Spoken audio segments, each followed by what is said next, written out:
Muchas gracias, compañeros. Y bien, como ustedes lo anunciaban, ya lo tenemos en contacto vía Zoom. Agustín María Palmeiro Fajo, que presenta este libro, como bien comentaba Petru, 74 días, Guerra de Malvinas. Este conflicto que duró precisamente hace 150 años, 74 días. 150 años, no tanto. Yo era nacido. Perdón. Yo era nacido, te pido por favor. Duró hace tantos años, 74 días, disculpe. Bienvenido y disculpa el furcio. Qué lindo arrancar con una sonrisa. Está bien, porque en realidad es en realidad era para chequear si nos estaba escuchando bien. Bienvenido. 74 días, este conflicto que se llevó ocurrió en el año 1982, ahora sí. ¿Cómo le va? Bienvenido. Bienvenido, buenos días. ¿Qué tal? ¿Cómo estás? Bien. Hace 40 años el año que viene, 150. 40 años. Bueno, claro. Perfecto. Le queremos compartir, antes de este pequeño gag del principio, una presentación que tiene su presencia en nuestro programa. La compartimos con usted y enseguida comenzamos a charlar. Sí.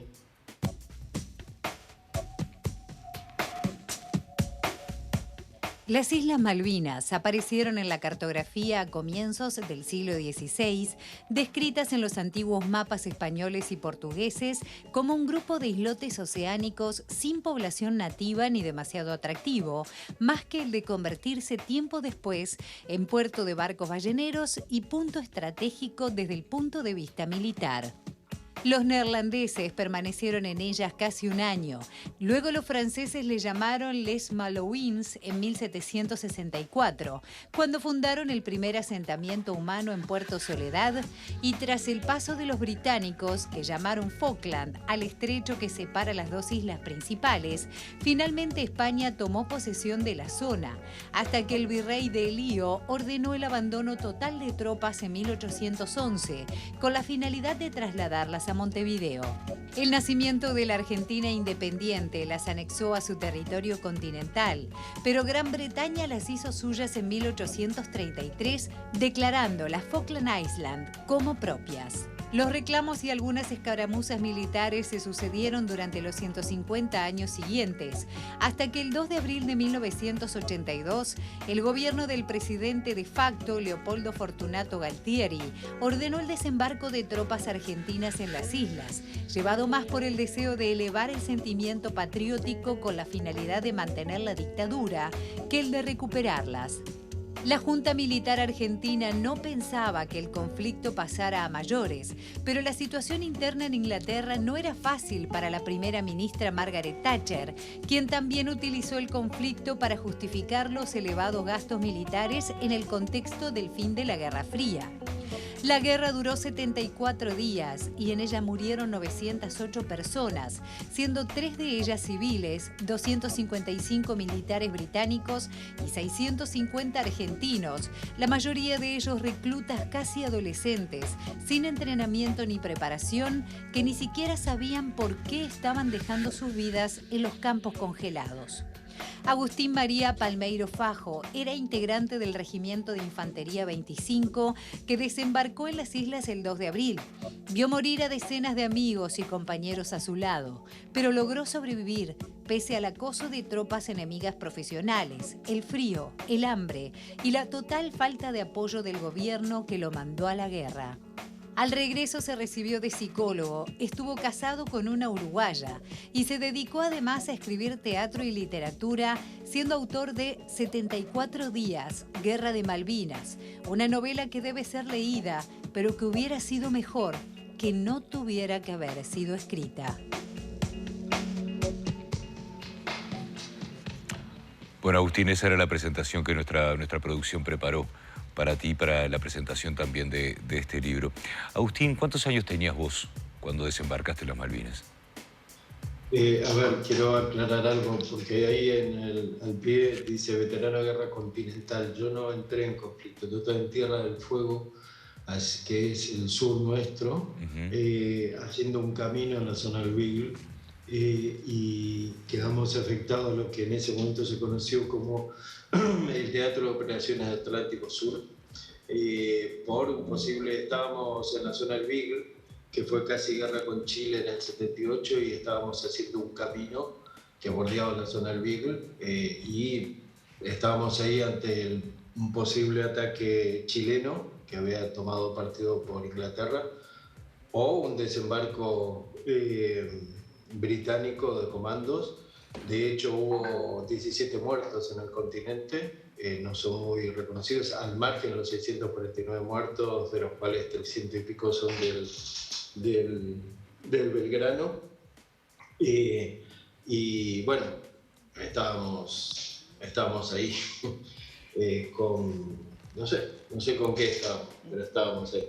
Digo, no sé con qué en caso de un ataque realmente no contábamos con muchos elementos de combate, éramos ingenieros, el cuerpo de ingenieros. ¿Cómo fue decidirse a escribir este libro, investigar, revivir, hablar con personas que estuvieron en combate y plasmarlo con muchísimo respeto en esta novela? Cuéntenos.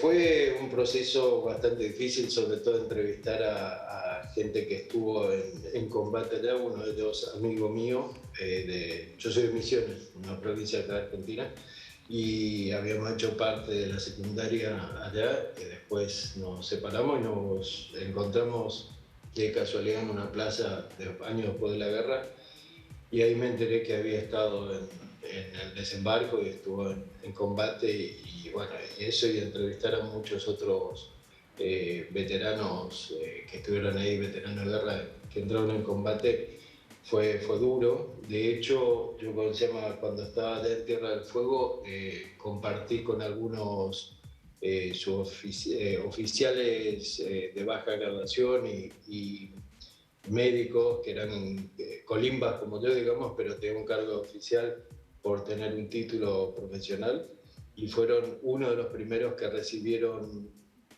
algunos sobrevivientes del Belgrano, y realmente fue terrible. Fue terrible porque no contaban casi con nada como para atenderlos. De hecho, algunos que fueron a rescatarlos se les murieron en los brazos, no tenían... Todo muy, muy improvisado, digamos, ¿no? Y bueno, nada, que eso fue como una forma de cerrar por ahí una etapa mía. Si bien, vuelvo a decir, no entré en combate, fue algo muy, muy duro porque, bueno, había veces que decíamos con los compañeros que estábamos allá, o yo al menos y algunos también, bueno, entremos en combate de una vez, porque la tensión de que sí, que no, era más terrible que entrar en combate, ¿no? O sea, ahí ya estaba jugado, una vez que estabas, estabas. Que sí, que no, wow. Uno recuerda a Galtieri saliendo y entrando por el balcón, arengando al pueblo argentino, y lo digo con total respeto, ¿no? Fue una de las tantas muestras de argentinidad, entre comillas, que uno tuvo la oportunidad de ver desde aquí del Uruguay, y lo digo con respeto y con dolor, ¿está bien? Tal cual, sí. Había entre los muchachos que fueron a este conflicto, ¿había algún sentimiento de patriotismo realmente?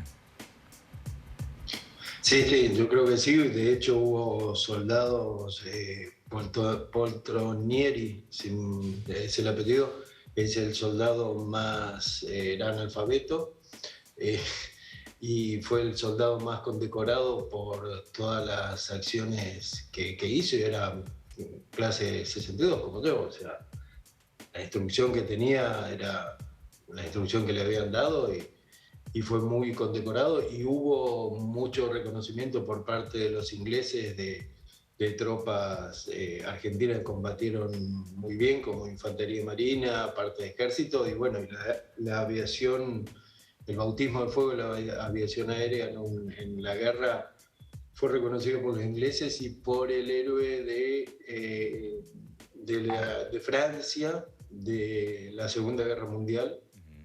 Tiene un nombre raro, nunca me acuerdo, pero realmente las acciones que hicieron los pilotos fue algo casi kamikaze, pero sin hablar japonés, más o menos. Totalmente. Porque era volar, atacar y volver, pues no tenían combustible para hacer una segunda incursión y no podían aprovisionarse de combustible más que para la vuelta, digamos, porque estaban todos bloqueados por las patrullas aéreas, por PAC, las patrullas aéreas de combate inglesas.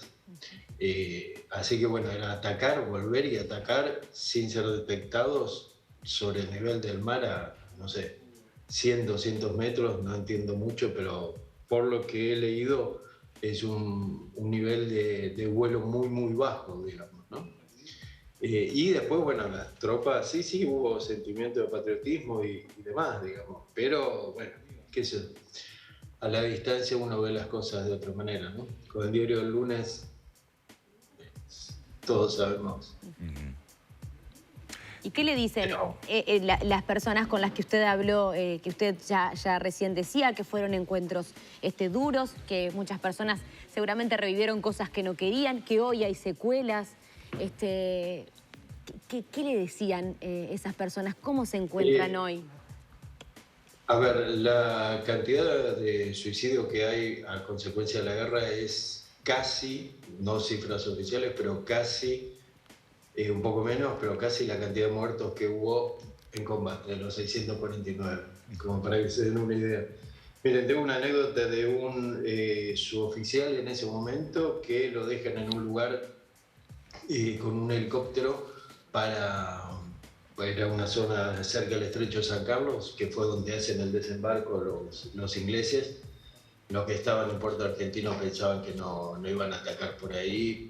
Bueno, pensaban que no iban a caminar todo ese trayecto que tenían que caminar los ingleses, no conocer la historia, porque los ingleses te caminan eso y con encima y el suboficial que después se retiró, una de las cosas que me decía es que lo dejan en el lugar de combate y le dan un visor nocturno que no sabía usar. Y mientras el helicóptero seguía con las aspas, digamos, para no detenerse, porque tenía que volver a Puerto Argentino, el que le da el visor nocturno le da una mini cátedra de cómo usar el visor ahí, y se volvió el helicóptero. Y era suboficial, no era tropa, no era soldado, pero no sabía usar el visor. Creo que eso pinta un poco la improvisación, más allá del desempeño de muchas tropas que se desempeñan muy bien, pese a la poca instrucción, a la improvisación y demás. Bueno, creo que habla un poco de cómo se manejó la guerra, que era una guerra, toda guerra es política, ¿no? Pero esta le convenía a la dictadura argentina y le convenía a la Thatcher también. De hecho, la Thatcher tuvo 6, 8 años más. Yo escribí una obra de teatro también que la montamos, hicimos una gira por el país, y en uno de los lugares que la montamos, que fue en Misiones, donde soy yo, el intendente que de ese momento, que era suboficial, después se metió a la política y era, ¿cómo se llama? Había estado en Malvinas, contaba que la cantidad de muertos en ese momento, estoy hablando del 2012, de suicidios británicos, pese a haber ganado la guerra, era alrededor de 90 suicidios, sí, a secuela de la guerra. Y habiendo triunfado. Usted sabe, Agustín, que hace 10 años tuve la oportunidad de estar en Malvinas cuando se cumplían 30 años de la guerra. Tuve la oportunidad de entrevistar a oficiales de alto rango, hoy o en aquel momento de alto rango, que estuvieron en combate, y ellos justamente como ingleses, una de las cosas que decían eran: nosotros venimos de un pueblo que tiene una tradición centenaria de guerra, somos soldados profesionales que nos mandaron aquí a matar niños, y en ese momento este hombre se quebró. Porque a veces el conflicto perdura en el tiempo y se habla de los ingleses y los argentinos, y nos olvidamos de las personas también. Tal cual, sí. Yo una de las cosas que leí en uno de los varios libros que leí para escribir la novela, decía, y contado por algunos veteranos, que que decían boys, muchachos, no. Y los ingleses le preguntaban cuánto les pagaban a los soldados por venir por ir a la guerra, y los soldados, los colombianos, le decían ¿cuánto qué? ¿Cuánto les pagan? No pagan. ¿Cómo que no les pagan? ¿No?